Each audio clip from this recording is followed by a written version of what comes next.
Eu sou o Antônio Costa, voluntário aqui mesmo do Jesus Amor Infinito e do Geraldo Ferreira. Vamos falar um pouquinho hoje sobre reencarnação, né? Capítulo 4 do Livro dos Espíritos, pluralidade das existências. Muito dos dilemas, das aflições que a gente tem na nossa vida e que a gente vê, né, nas pessoas que estão à nossa volta, me chamou muito a atenção porque eu consegui entender uma explicação mais lógica quando eu comecei a entender a reencarnação. Então, por que talvez alguns nascem com muita sorte e com muitas coisas aparentemente boas, enquanto outros talvez nascem com algumas dificuldades, crianças, em pouca idade, parece que algumas têm mais sorte do que outras? Ou por que alguns partem antes do que seria a hora normal, enquanto outros partem depois de muito tempo? Como será que é? Será que antes de eu reencarnar aqui, antes de eu encarnar aqui, é como se tivesse um pote, né, com um monte de experiências e Deus apenas sorteasse aqui? E aí sorte daqueles que conseguiu pegar a melhor bolinha, a melhor experiência e azar daquele outro que pegou a experiência errada, né? Me lembro muito de quando a gente ia nas festas de aniversário, aí tinha aquele bexigão, aí você ficava ali debaixo para você tentar pegar os melhores doces. Será que a nossa vida é assim? Um bexigão de experiências que Deus coloca e sorte daqueles que conseguirem, azar daqueles que não conseguirem? Assim como a gente analisa antes da gente nascer e depois que a gente morrer, será que também está meio direcionado à sorte? Como se não, olha, eu fiz 99 coisas boas, mas talvez eu fiz 100 coisas ruins. E uma dessas coisas ruins, eu sem querer tirei o carro da garagem e atropelei um gato e matei um gato. E fiquei remoendo a morte daquele gato por meses, mas contou uma coisa ruim na minha jornada. E aí o meu colega do lado fez barbaridades com os animais e ele também conta uma coisa ruim na conta dele. Parece não fazer sentido essa lógica onde eu preciso ser preciso ser 51% bom e 49% mal, eu já vou para o céu e a minha vida inteira vai ser feliz para o resto da eternidade. E talvez aquele outro que não conseguiu fazer isso porque desencarnou antes da hora, porque nasceu em condições mais precárias, porque tinha uma família talvez com mais dificuldade, e aí a contagem é igual. Esses dilemas sempre tiveram na minha cabeça. E aí, quando eu conheci no Espiritismo a ideia da reencarnação, as coisas começaram a fazer muito sentido. Quando a gente olha a doutrina espírita, a gente pode considerar que a doutrina espírita é exatamente o cristianismo que foi buscado lá atrás. Talvez a gente vê várias religiões, né, pegando aqui nós, aqui brasileiros, né, então a gente vê outras religiões que buscam entender o que é Jesus. Mas para mim, a diferença é que colocou essa variável, colocou essa condição da pluralidade das existências, ou das várias vidas que nós temos. E quando a gente olha o Evangelho de Jesus e entendendo que nós temos várias vidas, acho que a coisa muda, o jogo muda. Né? Gosto muito da analogia, né? Imagina uma criança que precisa aprender toda a matéria de um primeiro ano letivo. Vai começar as aulas agora, a criança precisa lá aprender toda a matéria da primeira série. É impossível uma criança aprender toda aquela matéria da primeira série indo um dia só na escola. Não tem como em um dia só na escola a criança aprender toda a matéria. Ela precisa dormir, acordar, ter tempos de pausa e ter tempos de trabalhar o aprendizado, para que depois de um ano ela consiga aprender aquela lição. A mesma analogia a gente vê para a nossa vida. Seria impossível a gente adquirir todo o conhecimento para a gente conseguir, em uma única existência, passar esse primeiro ano. Jesus mesmo, numa conversa com Nicodemo, um grande mestre da época, um judeu, um grande mestre, sabia que Jesus falava diferente. Nicodemo, ele não queria que as pessoas vissem ele conversando com Jesus. Ele falou assim: Jesus, eu posso ter em particular uma conversa com você? Então, longe de todo mundo, Nicodemo abre o coração e fala: Jesus, eu quero alcançar o reino de Deus. Esse reino onde eu vou ter a paz, a felicidade, onde essas aflições que estão no meu coração, eu não quero mais elas. Como eu faço para conhecer o reino de Deus?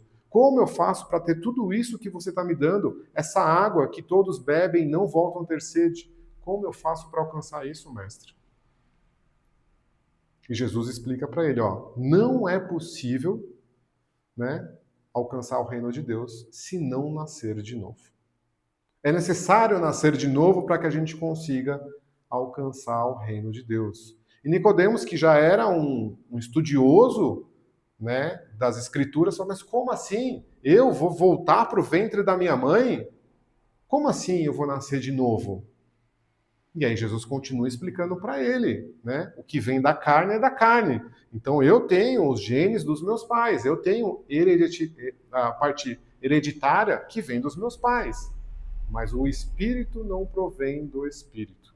Eu não venho aqui reencarnar com as condições espirituais que os meus pais trouxeram. Eu trago as minhas condições espirituais de várias outras vidas, para eu ter uma oportunidade de experiência evolutiva. E Nicodemos não consegue entender ali naquele momento. Nicodemos sai sem entender. Tem um livro psicografado pelo Chico Xavier que continua essa história. A história ela continua onde tinham dois apóstolos junto com Jesus. E ele fala assim, mestre, explica melhor para a gente. Como assim? Para eu conseguir alcançar essa felicidade extrema, eu preciso nascer de novo. Como funciona isso, mestre? E ele fala, assim como o nosso corpo, eu tiro essa roupa e eu troco de roupa de um dia para o outro, né? Porque eu não sou essa roupa. Eu sou muito mais do que essa roupa. E quando essa roupa não me serve mais, eu jogo essa roupa fora. E eu pego uma roupa nova. Eu vou utilizando as minhas roupas assim como for necessário. Da mesma forma é o corpo para o espírito. Quando esse corpo não tem mais utilidade para que o espírito possa ter as suas experiências, esse corpo ele é descartado. Ele volta para a Terra. E aí o espírito volta a ter uma nova experiência num novo corpo, para que ele continue aprendendo. Assim como a criança não consegue aprender toda a lição em um único dia na escola, assim também, né, o espírito não consegue aprender todas as lições necessárias para alcançar o reino de Deus. E aí os dois apóstolos falam assim, mestre, faz todo sentido. É lógico, olha como as coisas funcionam de uma forma perfeita. Amanhã, fale isso no sermão. Amanhã no sermão, vamos contar para toda a população isso daí. E aí Jesus vira para os dois discípulos e fala assim, vocês não perceberam que um doutor da lei acabou de sair daqui sem entender? Eu não pude nem terminar de explicar as coisas para ele, porque um doutor da lei não conseguiu entender. Você acha que eu vou conseguir explicar isso para o povo? Não fiquem tristes, porque mais tarde eu enviarei um Consolador, e ele vos fará lembrar de tudo o que eu fiz e de tudo o que eu falei, e vocês não ficarão sós. Ou seja, essa revelação, que não é do Espiritismo. O Espiritismo não inventou a reencarnação.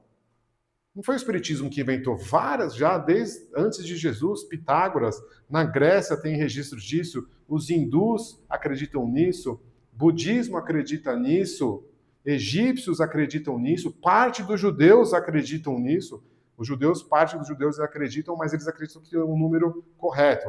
Eu não vou falar o número correto, mas seria um número cabalístico. Você precisa reencarnar 70 vezes para você conseguir atingir o grau relativo de perfeição que você veio. Então, uma grande quantidade de religiões e de povos já falavam de reencarnação.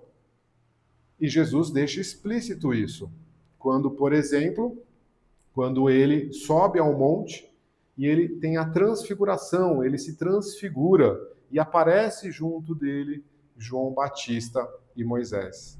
Nessa hora que tem essa transfiguração, os discípulos, né? Nossa, como assim? Deus falou com você e você viu João Batista, você viu Moisés? Mas as Escrituras estão falando, mestre, que era necessário que Elias viesse antes. Primeiro precisava vir Elias, para depois vir o mestre. E aí Jesus fala, Elias veio e não reconheceram e mataram ele. E os discípulos entenderam que ele estava falando de João Batista. Coincidentemente, João Batista é degolado, né, perde a sua cabeça, assim como Elias, em outra vida, degola também os discípulos de Baal. Então a gente começa a entender que a reencarnação sempre esteve presente, como um ciclo natural da vida. Assim como o ser humano, ele entende como funciona a agricultura, como funcionam os astros, como que funcionam os animais, como que funcionam os minerais. E o ser humano vai dominando todas essas inteligências para poder utilizar em benefício próprio. Da mesma forma, a nossa vida também tem uma lógica, também tem um ciclo, também tem um processo, que é as nossas várias vidas. No livro dos Espíritos é perguntado, né? Para os espíritos, Allan Kardec pergunta para os espíritos, aonde está a verdadeira felicidade? Aonde está aquela paz que a gente tanto quer? E a resposta é, todos nós fomos criados simples e ignorantes, e todos nós temos o mesmo objetivo, que é chegar na perfeição. E é lá na perfeição que existe a verdadeira felicidade. Nesse caminho, a gente tem uma felicidade que ela ainda não é completa. É uma felicidade temporária. E cada imperfeição nossa representa uma fraqueza. E cada fraqueza representa uma aflição. Ou seja, fomos criados simples e ignorantes, assim como uma criança que entra no primeiro ano letivo. E a cada dia, a cada vida, a cada reencarnação, a criança vai aprendendo novas matérias. E essas matérias que ela vai aprendendo pode ser mais fácil ou mais difícil. Assim como a criança, às vezes, quando pega uma primeira lição e às vezes ela sofre, ela não entende, ela não consegue resolver aquela conta de matemática, tem uma criança do lado que consegue resolver a conta de matemática, aquela outra criança não consegue resolver. Essa criança que não consegue resolver, ela sofre muito mais do que a criança que consegue resolver a conta de matemática. Então, resolver essa conta de matemática traz uma felicidade naquele assunto. Da mesma forma, somos nós. Talvez nós, crianças que conseguimos aprender a perdoar, não sofremos quando alguém atinge a nossa face. Nós, crianças que não sabemos perdoar, continuamos carregando, né, um veneno, como se alguém algum dia me feriu, há 15 anos atrás, há 20 anos atrás alguém me feriu, a pessoa já não lembra disso e 15 anos eu fico remoendo aquilo, 15 anos eu fico consumindo aquilo por dentro, 15 anos eu fico bebendo dessa energia negativa, esperando que aquela pessoa de alguma forma pague. Então, existem crianças que não aprenderam essa lição ainda. O perdoar, eu não perdoo para o outro. Eu não estou perdoando ele porque eu estou dando o perdão para ele. Estou perdoando ele que estou falando, eu não quero mais viver essa energia. Eu não quero mais viver essa situação. Eu não quero mais viver esse cenário, porque esse cenário me traz aflição. Eu quero buscar o meu avanço. Eu quero buscar essa felicidade proposta por Jesus. Eu quero buscar esse reino de Deus colocado por Jesus. E é fato, assim como a gente olha todas as crianças que entraram no primeiro dia do ano letivo, todo mundo que começou a escola, talvez quando a gente faz essa comparação humana, talvez nem todas consigam passar de ano. Talvez 90% das crianças passam de ano. Mas Deus fala, olha, de todas as crianças que começam a sua jornada espiritual dentro do planeta Terra, 100% vão chegar lá. 100% vão conseguir atingir. Qual é a diferença? Algumas fazem esse caminho de uma forma leve e outras fazem de forma rebelde. O professor ensina a matéria e algumas crianças se dedicam, se esforçam, estudam, fazem uma autoanálise, um autoconhecimento, conversam, oração, buscam de alguma forma aprender aquela lição, enquanto outros se rebelam, choram, adiam o máximo possível, vão para a recuperação. Se você não aprendeu essa conta de matemática, o que o professor faz? Tira a conta de você ou te dá mais conta para você fazer em casa? Vai te dar mais lição para você fazer em casa, porque você precisa aprender. Então, se eu não conseguir aprender a me desapegar da opinião do outro, o que vai acontecer? Mais situações onde eu exercite o desapego. Porque enquanto eu me preocupar o que o outro vai achar de mim, eu não vou fazer aquilo que Deus propôs para mim. Eu não vou fazer aquilo que eu fui chamado para ser feito. E Deus vai colocar mais situações para que a gente aprenda. Então, aquela criança que passou, vamos dizer assim, mais ilesa, teve dificuldade, mas ela não sofreu com aquilo. Ela chega no final do primeiro ano, assim como a outra criança mais rebelde. Talvez vai ter mais experiências desagradáveis, não como punição, não como uma forma de punir, porque ela não fez corretamente a lição, porque ela ainda é apegada primeiramente ao dinheiro. Não é uma apologia a gente deixar o dinheiro, mas Jesus falou, buscar primeiro o reino de Deus. Depois você busca o reino dos homens.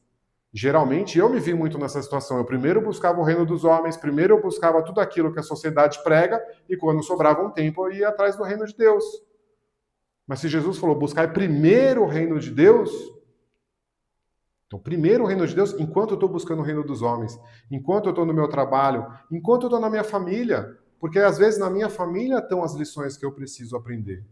É ali na minha família, nas dificuldades do meu dia a dia, que eu preciso exercitar para que eu passe de ano de forma mais ilesa.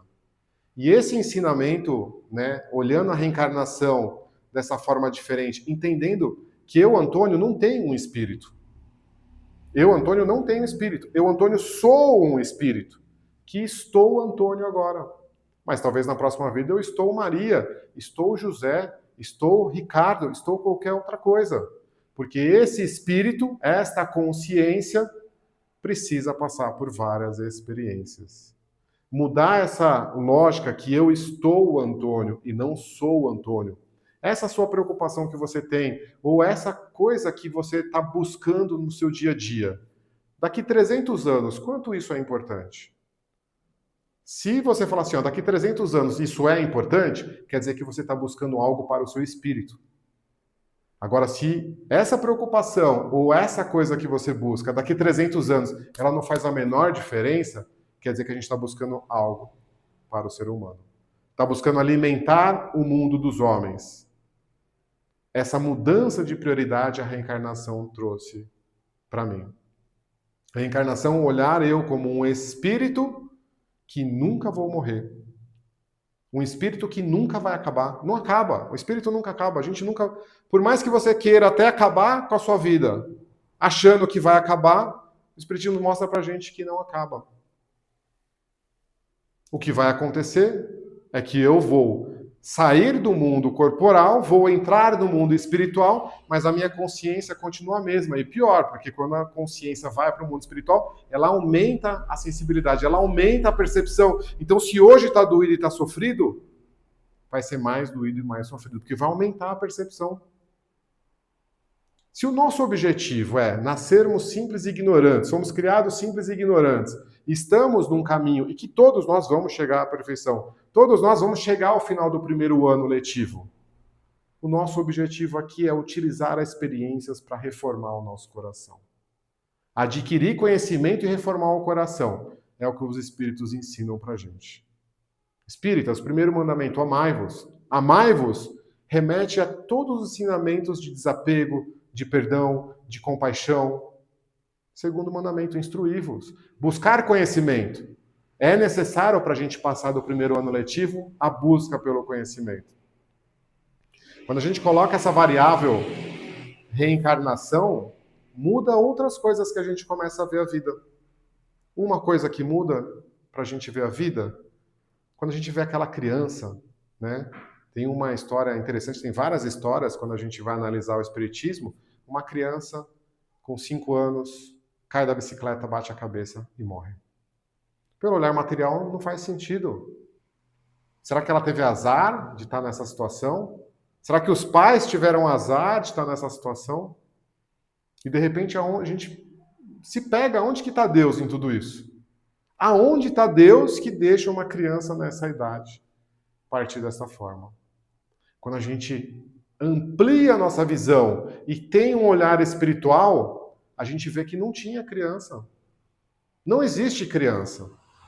Todos nós somos seres milenares.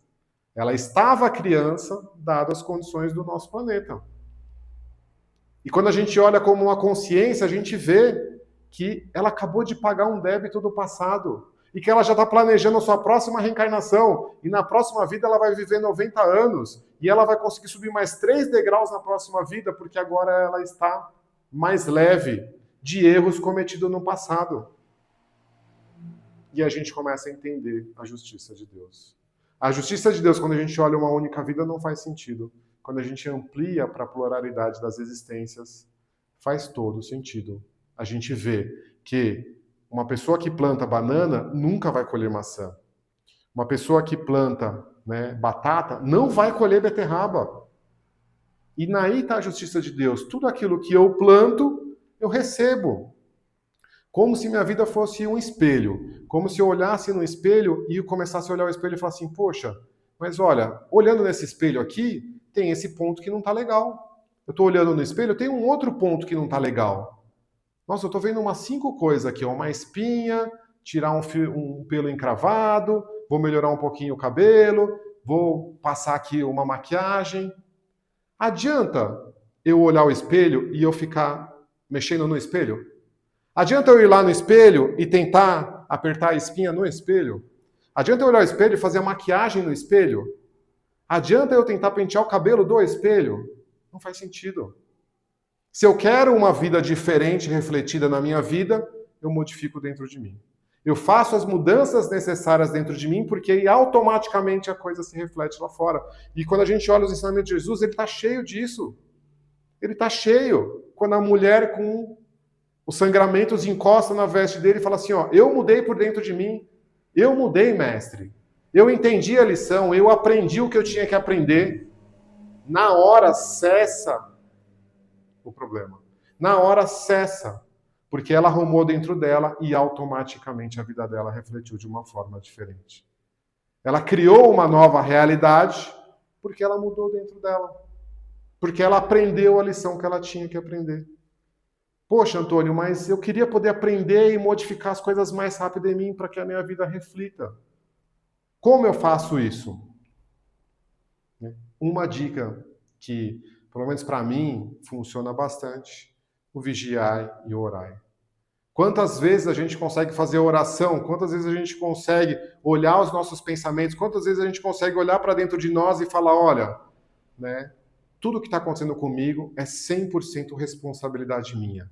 Mas como assim, Antônio? Eu fui assaltado, aquela pessoa falou mal de mim, o outro fica me xingando, no meu trabalho as pessoas me... Como assim? Eu sou uma vítima.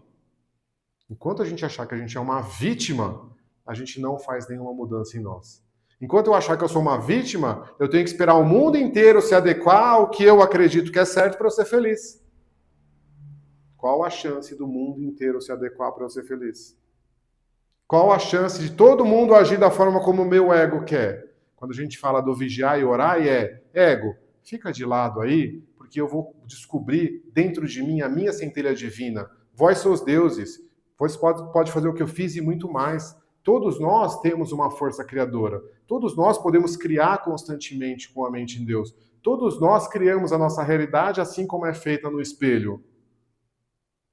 Acontece que muitas vezes a gente está com a nossa vida turbulada. A gente está ali só correndo atrás do rabo. E a gente não consegue parar para refletir os sinais que são dados para a gente. Porque Deus não é 90% bom. Deus não é 99% bom.